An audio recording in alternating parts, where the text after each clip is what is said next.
નમસ્કાર દર્શક મિત્રો, આપ જોઈ રહ્યા છો દીવ 24/7 ન્યૂઝ। તો જોઈએ આજના મહત્વના સમાચારમાં। બાવડામાં બાપા સીતારામ નાનું મંડળ દ્વારા બટુક ભોજનનું આયોજન કરવામાં આવ્યું।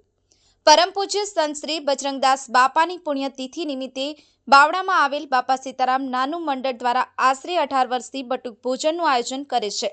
આ વર્ષે પણ બજરંગદાસ બાપાની પુણ્યતિથિ નિમિત્તે તારીખ 9/1/2025 ગુરુવારના રોજ ધોળકા રોડ ઉપર આવેલ સિદ્ધેશ્વર મહાદેવ સંકુલમાં બાવડા અને બાવડાની આજુબાજુના ગામડાઓમાં આવેલ કુલ 20 થી 22 સ્કૂલના બાળકો અને બાવડા નગરના ભક્તો અને આમંત્રિત મહેમાનો સાથે મળી કુલ 15,000 બાળકો અને આમંત્રિત મહેમાનોએ બજરંગદાસ બાપાની પ્રસાદનો લાભ લીધો।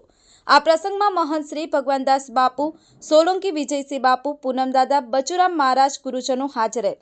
આ પ્રસંગે બાવડામાં આવેલ વિવિધ મંડળના સભ્યોએ ખૂબ જ સાથ સહકાર આપી સેવા આપેલ। Bureau report Diu 24/7 news. Ramesh સત્યની સાથે।